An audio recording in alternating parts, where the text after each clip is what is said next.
Hello and welcome to Inside News. I'm Dale Matthews. We have Mike Jones with us and also Harriet Harris, who ran for county commissioner. Hello to everyone. Hey, Dale. Good evening. So what we're going to do at the beginning of each show for a little while, just as we did with the forums, is we're going to have someone that knows a bit about local politics, and we'll have them on at the beginning of each show to say what they think is now the result of this election that we just had, the primary, and what's coming up next. So, Harriet Harris, what in the world is going to come up next? What do you think? Well, are you talking about me personally, or for the county, in the city, or the county, for the county, or just generally? For what's going to happen next for the county now that we've had an election? And we've got four people, maybe five, but we've got four people that are working their way into the general election in November. What do you think is going to happen next? Well, I think that they're going to continue to run a vigorous campaign. I think Lily Morgan is going to give her competition a really stiff campaign. I mean, Lily did great on her voter support, and I think it's going to be a real contest between Dandy Young and Keith Heck. And so I will watch that with interest. I think for me personally, I will be supporting Lily. I like both Ron. So when you said maybe three people, the last time I checked, and I haven't been, once I wasn't a competitor, I lost a little bit of interest. So last I looked, it was going to be Bill Hunker against Lily, and I really liked Bill and appreciate a lot of what he brought to the game. But I will be putting my support with Lily Morgan. And then the competition between Dan and Keith, it was close in this first round, and I think that they are going to have a closely contested battle in the next.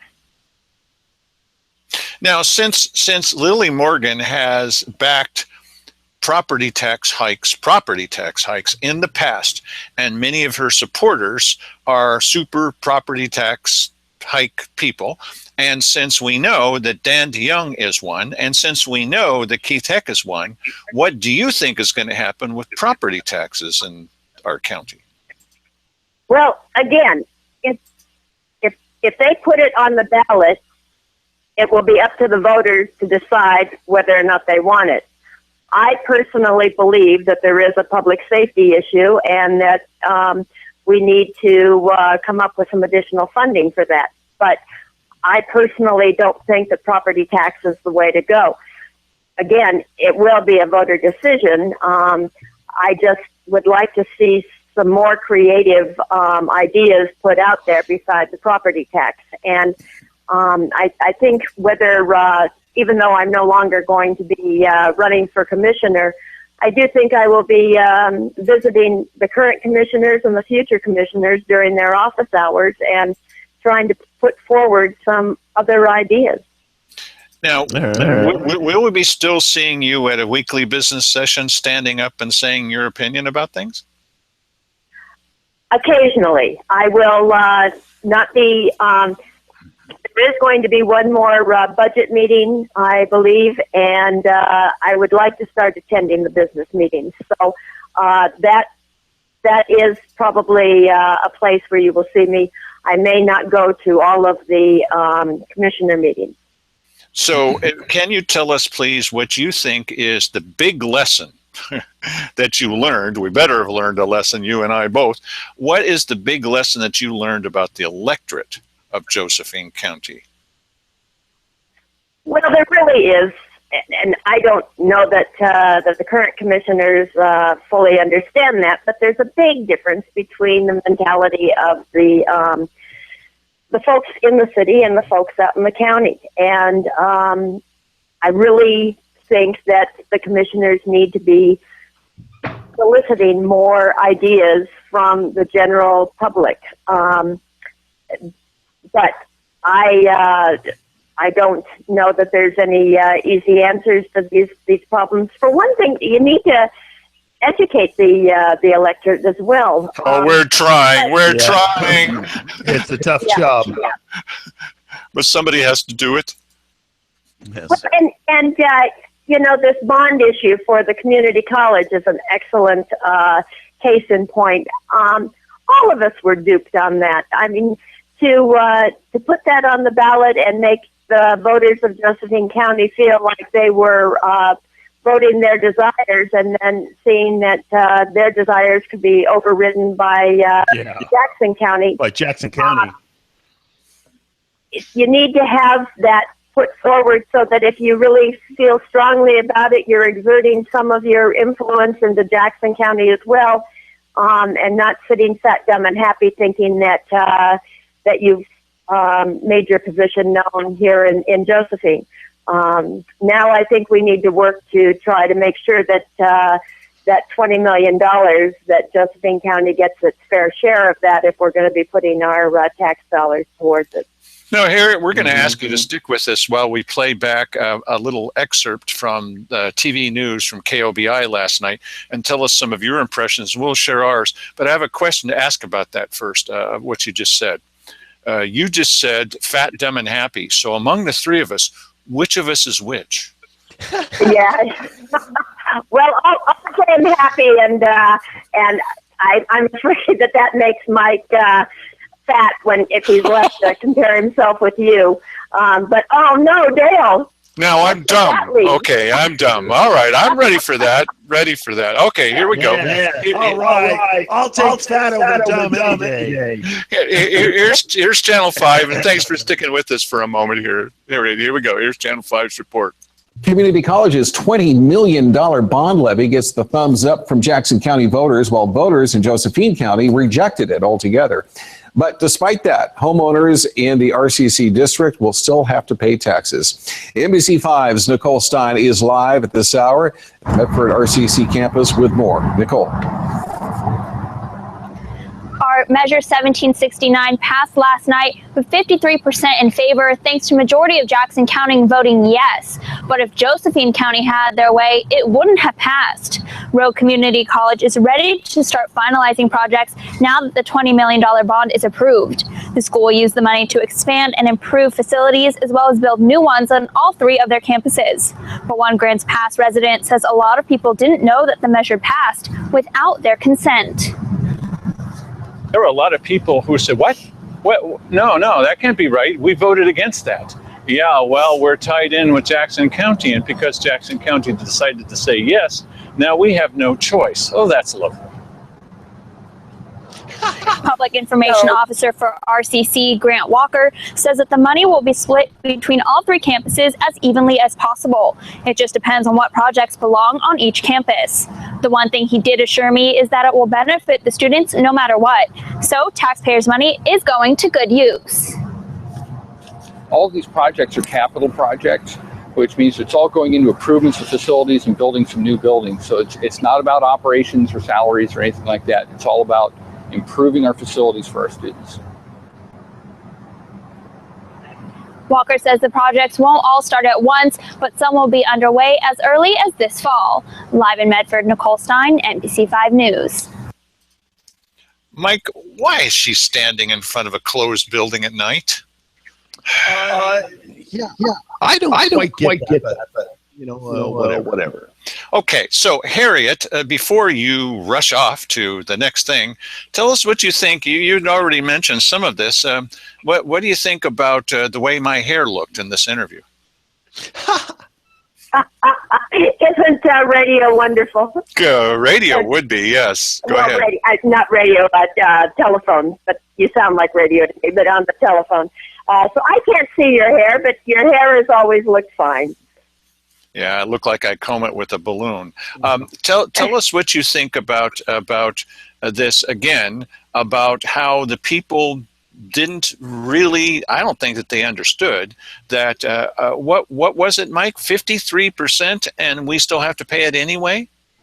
Yeah, it's really a sad situation. I think we got nailed on that one.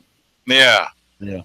Harriet, what's your feeling before we say goodbye? It would be fun. It would be interesting to see what the property tax revenue garnered from Josephine County will be, and what the revenue will be from the property taxes over in Jackson. 2/3. Yeah, and how it's allocated. Except the 2 campuses over in Jackson, and we have the 1 campus here. And so they mentioned in the interview that they were going to try to divide the money as equitably as possible, but it was going to be based on capital projects. Well, if 2/3 of the campuses are in Jackson County, one would assume that 2/3 of the revenue is going to be spent there. I would be interested to see if 2/3 of the revenue raised is also going to be. Whoops. Well, she just dropped out. I don't know why, Mike. It happened again. It's happened before. Wow. I will call her, and that was pretty much the end, but I will call her and apologize later. I don't know why. It just reset itself. So, Yeah. So that was the Channel 5 news. We've got a variety of things that are happening now that we're going to report about tonight. We had mentioned, obviously, that Harriet Harris had run. Now, I've compiled the numbers. I need to look over to the side here. These are the numbers of the results that are presented in a way I don't think that you've seen before. Lily Morgan, obviously, she got close to half the vote for running for position 3. In the 19% range, Keith Eck and Dan DeYoung pretty close to each other. They're not running against each other. In the 15% range, Bill Hunker and Ron Smith, very close. I went down and I talked with Tricia Myers over at the clerk's office today, and I said, so what's likely to happen next with Bill Hunker versus Ron Smith? Because as you heard last night, Tuesday night, on our show, Ron Smith was having a celebratory gathering, and he seemed pretty confident that he's going to be the guy. Okay. But at the moment, Bill Hunker is a little ahead. He was ahead at 8 o'clock. He was ahead again at 10 o'clock that night. And the votes are said to be complete. Well, they're not. Even though it says 100% in, why don't you explain to us, if you wish to, Mike, what that actually means? Well, they still need to take into account if envelopes came in with no signature, if envelopes came in with a signature that doesn't appear to match the one that they have on file, they need to have those people in and make sure and legitimize their ballot.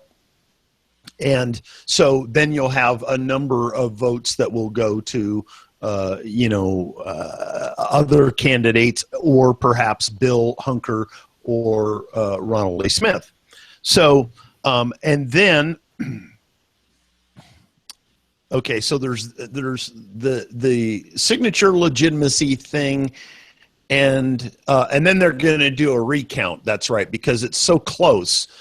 They are going to do a recount, and so I guess, what is it, by June 7th or something like that, they're going to have a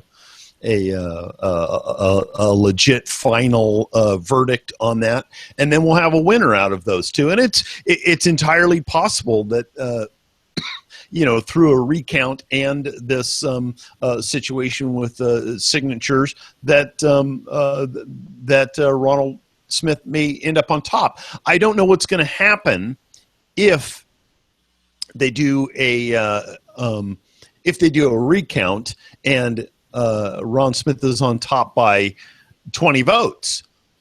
Does then that require another recount after that? I don't know. I don't think so. I asked the same question that all of you would ask. I asked it of the clerk.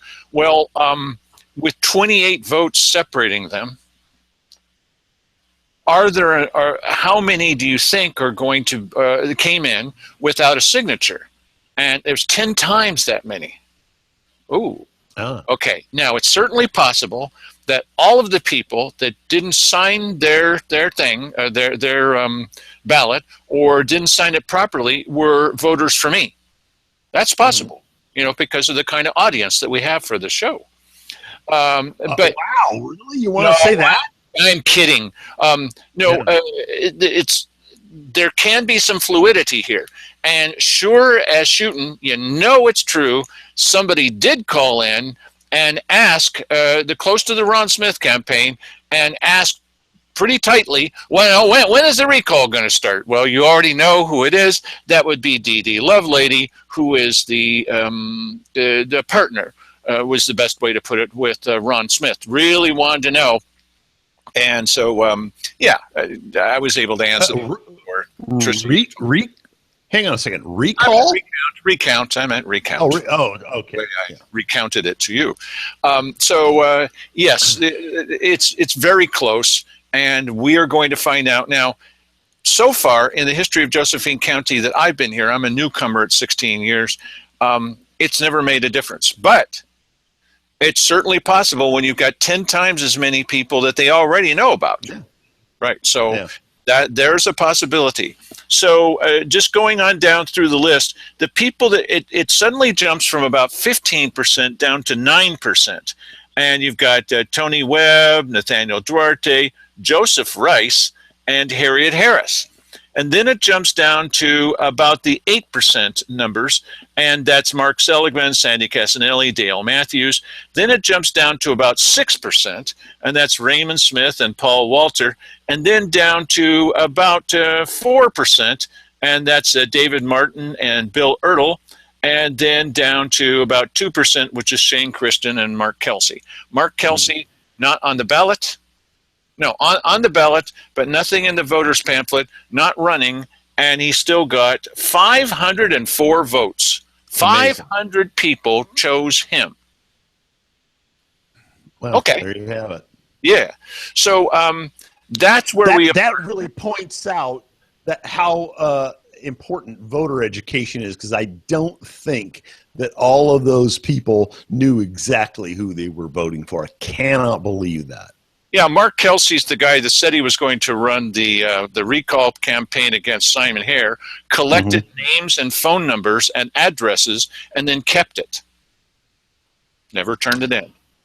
Yeah, I listen. I don't. Dale's trying to make it seem as though the guy that's what his intent was. I doubt this guy had any intention. I doubt this guy had any intention of getting an email list together. I just think that he found out, oh, wow, this is a whole lot like real work, and then just ended it. Okay, so last night we had a show about GMO and about how Judge Wolke, you have to say it like that, Judge Wolke, made the decision that the local people who had pressed forward with a ban on GMO in Josephine County were basically full of beans, and that wasn't going to fly. Well, there's new news about this just today out of Salem. And part of the new news is, well, I put this up and then read from the appropriate newspaper. No, not the Daily Courier. The appropriate newspaper says that and this is from a newspaper called the Capital Press. The Capital Press is out of Salem, and it mostly talks about agriculture.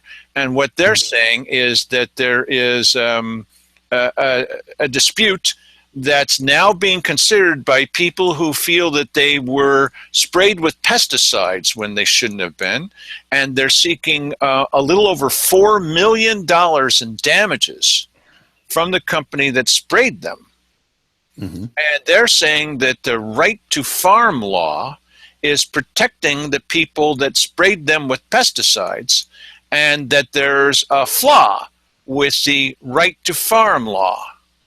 And so a judge up there, Judge Beeman, says that this case is going to move forward, and then this is going to bring into dispute some of the questions about the right to farm law, which is closely tied in with this whole issue. Now, and so do you have the right to say yes or no about various crops that are going to be grown through the right to farm law or not? Now, the reason that I put up the Monsanto. So why? Yeah, I was going to just say. Yeah. Okay, the reason I put that up is there's additional news out of Berlin. Okay, so today, Monsanto. Yeah, today, Poland, tomorrow, Oregon. Right. Well, Bayer, the guys with the aspirin. The aspirin people. It looks that they may buy Monsanto. And change the name because Monsanto is like Bayer focus of evil in the modern world. Monsanto's value is right now about over $40 billion with the B. Mm-hmm. And so if they acquire them, what kind of differences might we see in killing weeds and bugs and fungus and growth? Nothing. You don't think so? No. Are you kidding?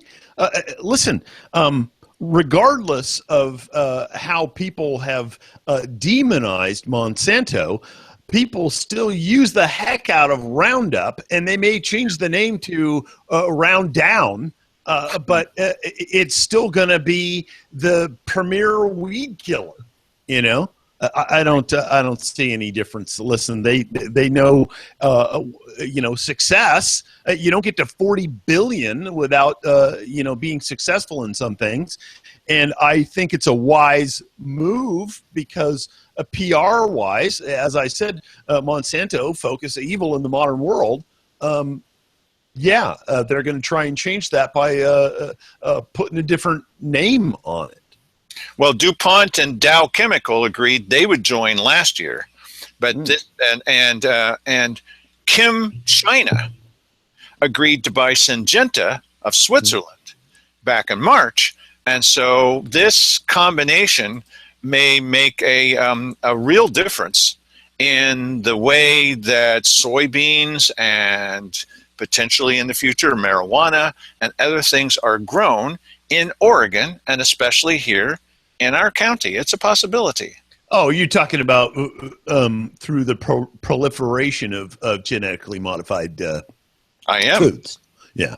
Well, that's always been coming, regardless of Monsanto and other evils in the GMO world. I think that. And Bayer, by the way, just so people, they've been in the herbicide business for a long, long time. I use a particular herbicide that is one of the few things that kills poison oak, which I have some on my property. And okay. There's two ways of addressing that. One is shoot it with some poison, and the other way is to go out and pull it out of the ground with your hands. Spraying it. Thank you. Okay, so this German firm is involved with pesticides. Okay, that goes back a long way. So we'll follow these stories as long as they relate to Josephine County and give you an update about what's happening with them. We'll do the best that we can to see that you are informed here in our county. And I told you about what Trish said about the votes. And when I was waiting to get into today's Thursday meeting, the admin meeting is the most important one of the week. The Wednesday meeting is largely glad handing and affirming a vote that they've already taken. It could have been a week ago. I'm waiting in line, and the sheriff is coming in to talk about the emergency. No, come on. He's coming in, and as he walks by me, he says, well, wouldn't it be great if the voters were paying attention and would vote for more money to protect the children? And he walks by, and I say, wouldn't it be great if you were advocating for money to help fight against this emergency? And what was his response to that? Oh, he didn't have anything to say. Well, okay. Think about the children, Mike. Just keep thinking about the children. Let's just sit here and think about the children for a while. Okay, that's what we're going to do the rest of the show.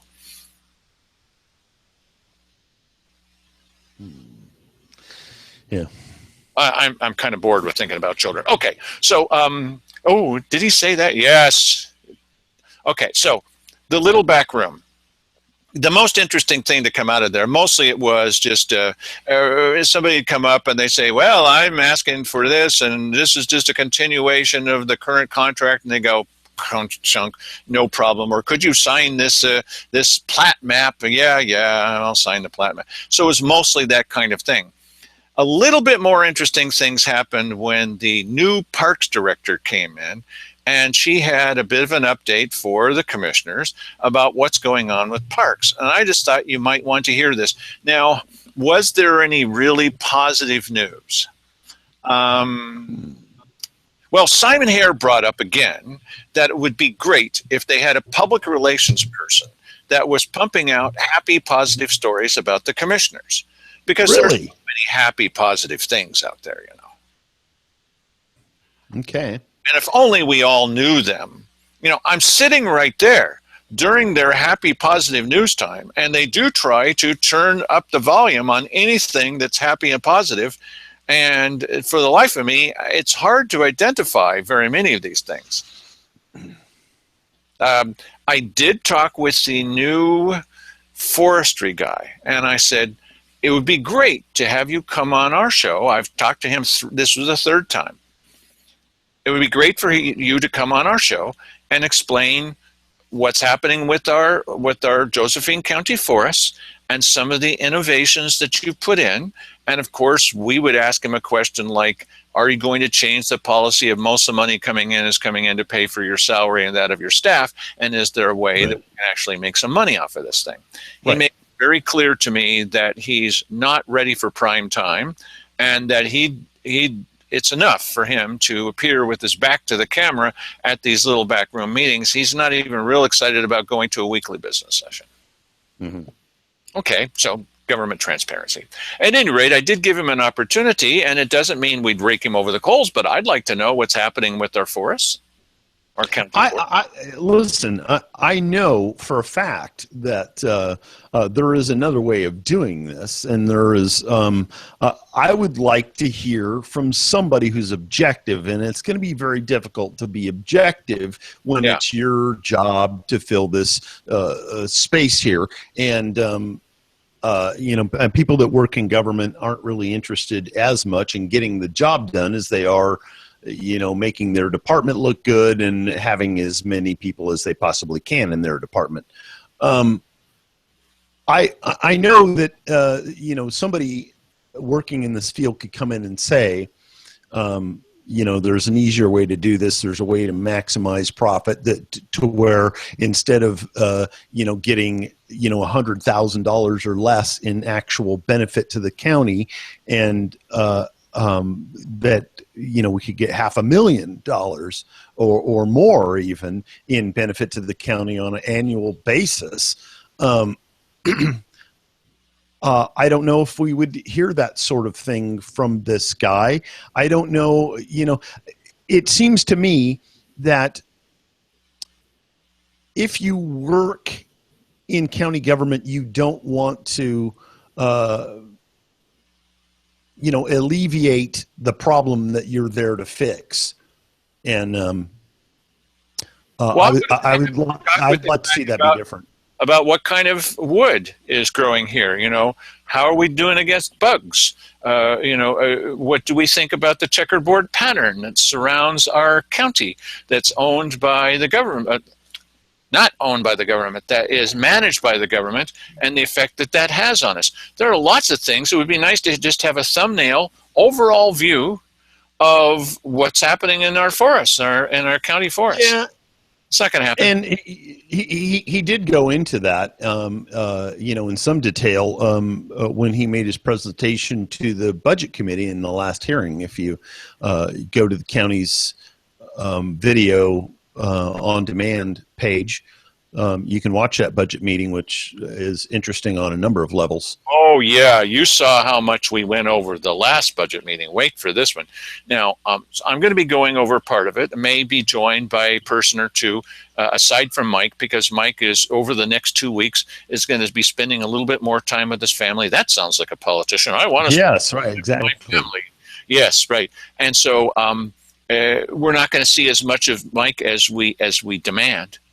But he'll be in and out as he feels the need to do so, and then I'll either be running the shop here or I'll have someone to come in and join me. And mostly we're going to be looking at the videos of the final budget session. They're going to have public testimony and then move to adopt the budget, but you know what they're going to do. But there are some very controversial things that happened this last time around, and you guys are going to love this. You thought that the last one was interesting. This is even more interesting. Yeah, I think so too. Yeah, so little back room. So here is the new director from Parks, and she's letting the commissioners know. And Mike, I think there's a couple times in here where you're going to want to say, now, wait a minute. What did she just say? Listen to this, please. The other thing I'm working with Commissioner Hare on, we had a meeting last week, is the designated park zone. We're looking at, this will be coming to you guys, designating a few hundred yards outside of a few specific areas. Specifically, we're looking at... Yeah, I think we've seen this before. Remember that? Yes, I know exactly where she's going. This is the revenue generation zone on the street outside these parks locations where they're going to nail people for parking fees when they think they're just parking on the side of the road. They're actually going to, this was Simon's idea. We've talked to you about that. What do we do on this show? All right. We play back video and we explain the background behind it, because some of the people watching this will go, why did they stop it? What are they talking about? What's the fuss? The fuss is this. The commissioners are not happy that people are parking near a park and then walking to the park, even if it's just a few steps. They want to designate regular roads as parks. No kidding. Therefore, you must pay a fine that could be, if I got this right, I think it's $360. It's a lot of money. Jiminy, Chris, wow, that's a lot. You don't pay to park in a newly designated park. So the road that you live on may be redesignated as a park. And Well, if you park on that road, go ahead, Mike. Yeah, there's some issues, I think, with that, depending on what type of road that it is going by. And, they may have some leeway if it's a county road. Only if it's a county road, yes. Only if it's a county road. If it's a highway, there's a setback from that, and you can't claim the setback as your property to fine people for occupying. I'd be interested to know what the logistics are in terms of making that designation on a county road even. So, yeah, interesting. They're just going to declare that county road, it has to be county road, that county road passing by a county park on both sides of the park is now park. That's a park. Okay. So if you park at the park. If that's the case, why not set up a toll booth at either end of that and charge people for driving through it? And the worst part about it is that if you don't pay it, you'll end up owing the county government hundreds of dollars because you are now parking in a park. That'll make people want to come back to Josephine County. One of the few things that you can do in this county for free, supposedly, is go to a county park and enjoy yourself, lay back on the on the grass and be devoured by ants. No, lay back on the grass and watch the grass growing and the birds chirping and the flowers coming up underneath you. That's one of the few free things that you can do. Well, it's no longer free. As she pointed out, is going to point out in this, Parks is now pretty much self-sustaining, partly because they raised and raised and raised several times the park fees. And now the park fees are big enough and they have enough teeth. At one point, they had actually talked about having the sheriff come in or the sheriff's department come in during an emergency and start gathering up the money from people or pursuing them if they didn't pay things correctly. Now, how do you suppose, they did not say here, but Mike, what would your guess be about how they would enforce this if someone comes in, they get a notice put on their vehicle that you now owe for parking on a street hundreds of dollars. You can get rid of that by paying the park fee, even though you don't think that you're in a park. You might be 3 blocks away. How are they going to enforce that? Who's going to enforce it? And what hammer do they hold over your head? What do you think they're going to do, Mike? Yeah, well, that's a good question. I guess they're going to designate some park ranger people, or you're going to have to use, sheriff deputies to do that. What if you just drive away and say, screw you, I'm not paying this. This is ridiculous. Good question. Yeah, who's going to come after you? And now what's the fine going to be?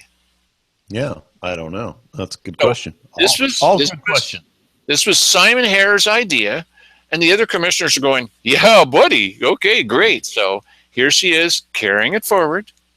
Turtle Lane over at Fish Hatchery and then Innis Riffle, and kind of creating a park designated zone for the entry and doing no parking zones in kind of hazardous locations.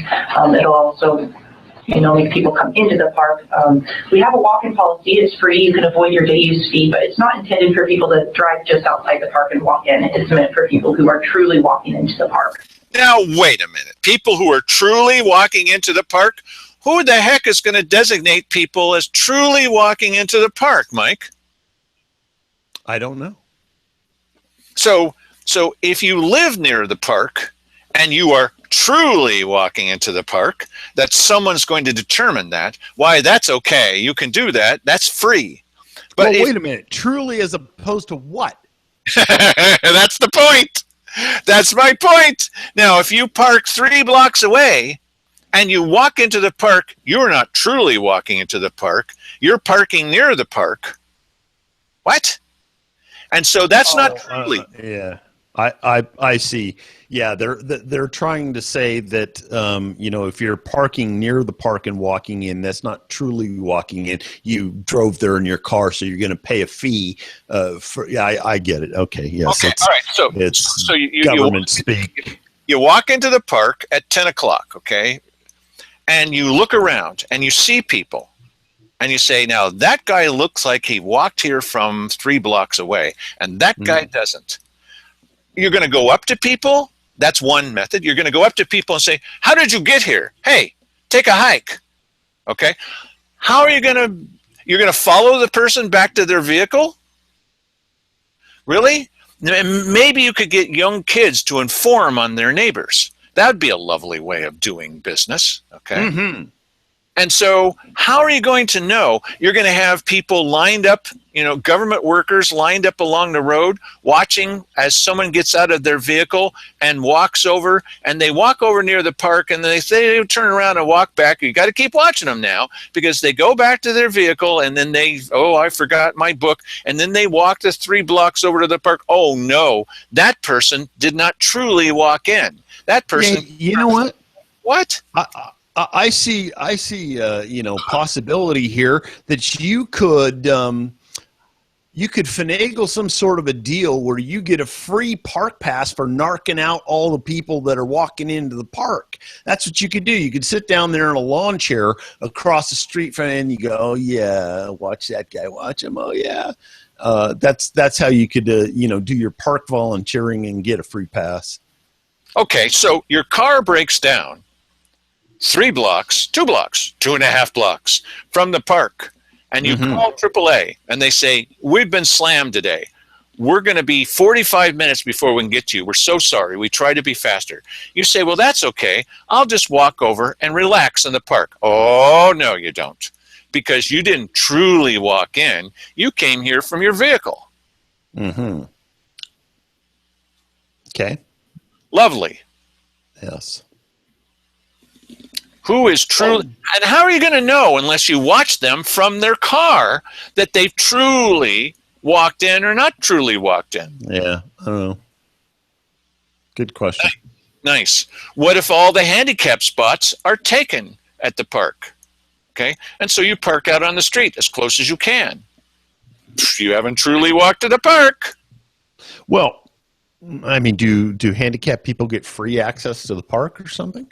I think that once they park there, then let's see. It's free if you walk in. It's not free if you park there, but they're forbidden from calling it a parking fee because that's against state law. So they have to call it a day use fee, and the day use fee is defined by whether you parked there or not.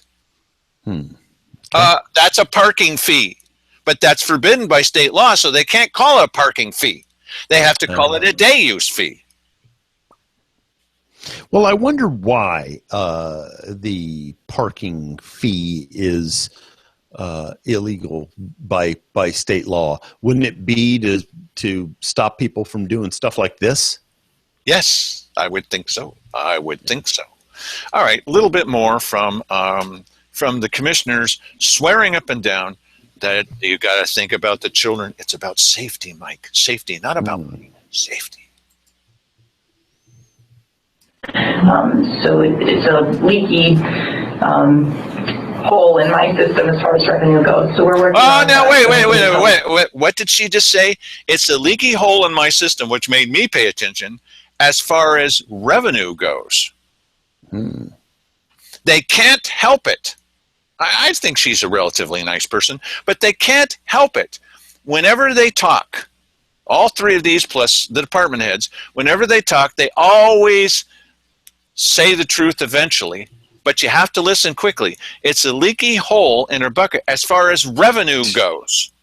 Yes. Not as far as safety goes, not as far as thinking about the children, not as far as the long trek to the 3 blocks of the park, because what's happening is the park is in it because the fees went up. The park is getting less people parking there and paying the fee as they did before. Now they're lining up the road on both sides of the park and then walking in. Well, when you go to we've used this example before, when you go to the fair, there are lots of people who would park at the fair and pay the fee or park somewhere else where it's like $12 an hour or whatever that fee is. I never do that. Right. Or they would park somewhere along the road where it's legal parking, one can only hope, and then walk a long way sometimes.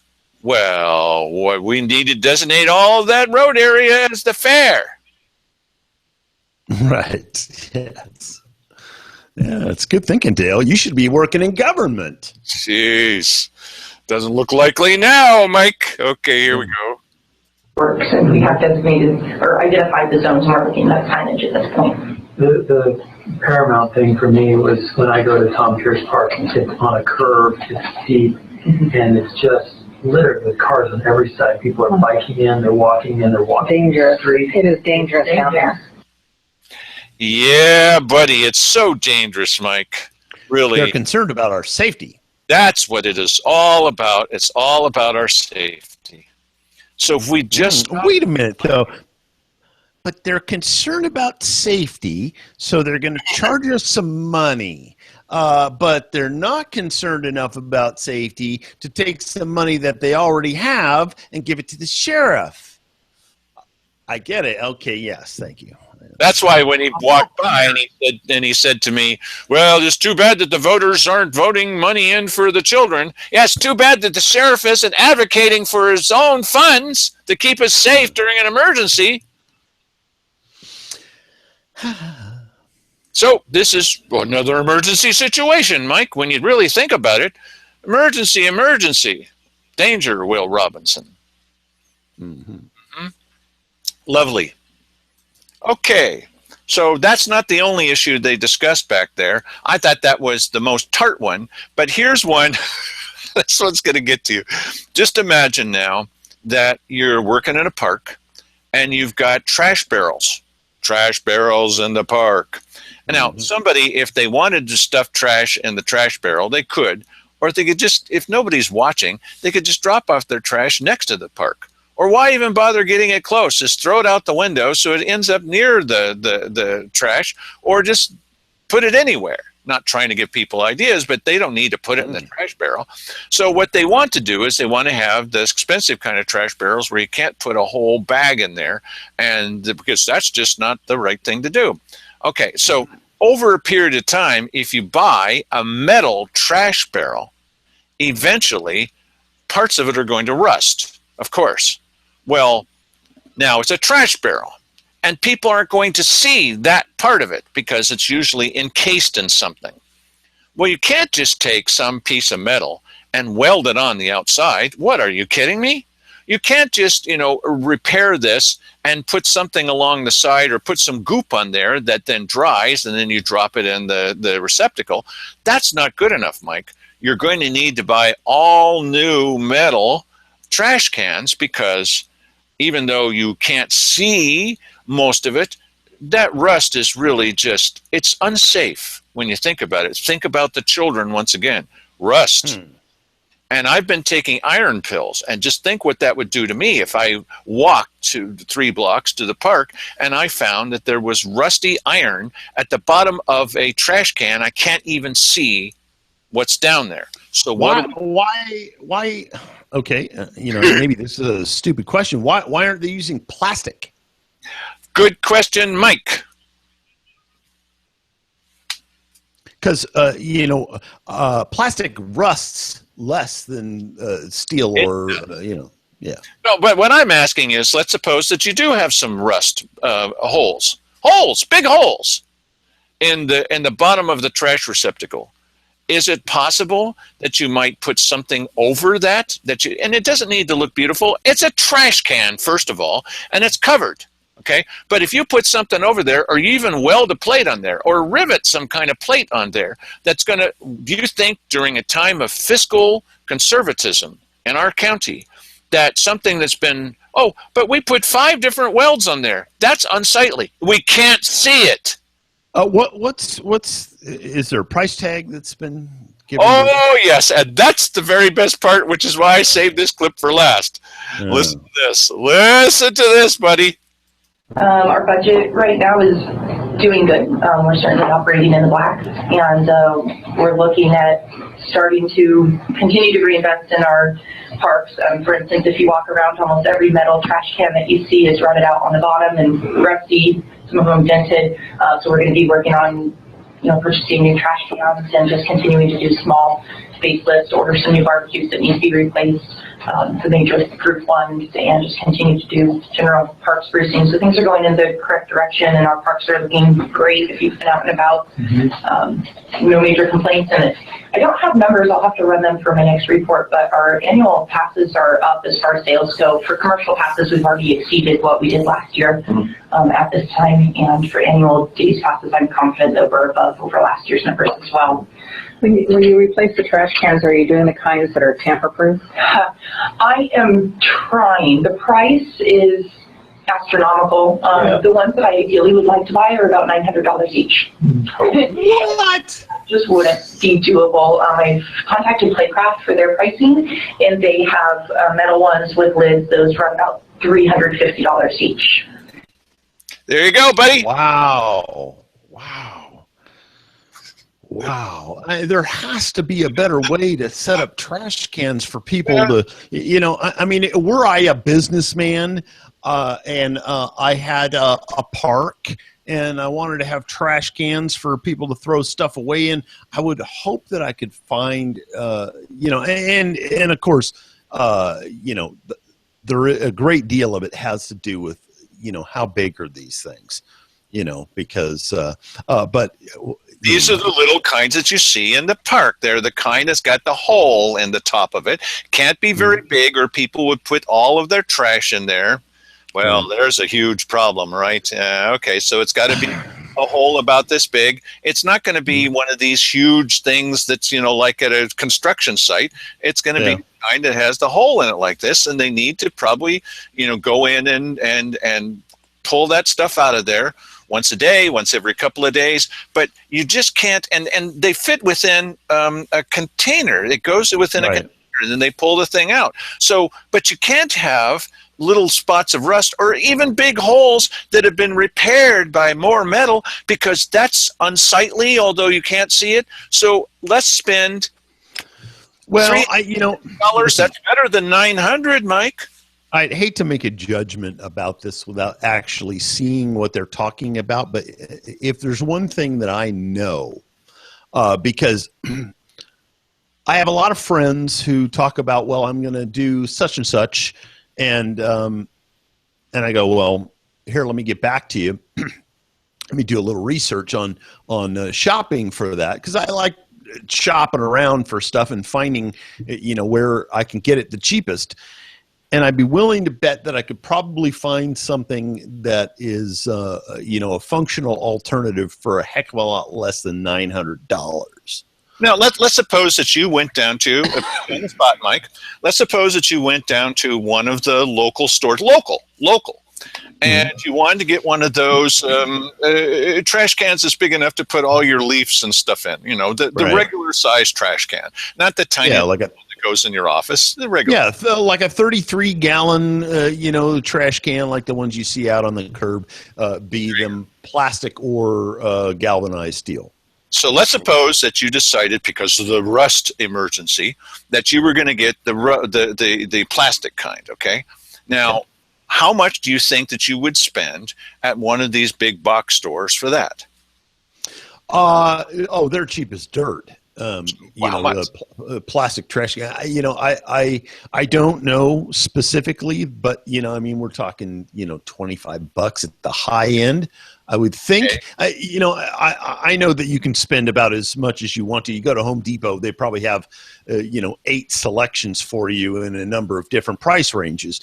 But this would obviously have to be something that I could see it being a weighty thing, like they have a concrete encasement around a sleeve, which is your trash can, and that way people can't just grab it and haul it away with them. Exactly right. That's what they do. So let's suppose that you spent your $25 and you buy 4 of them for $100. Okay. Okay.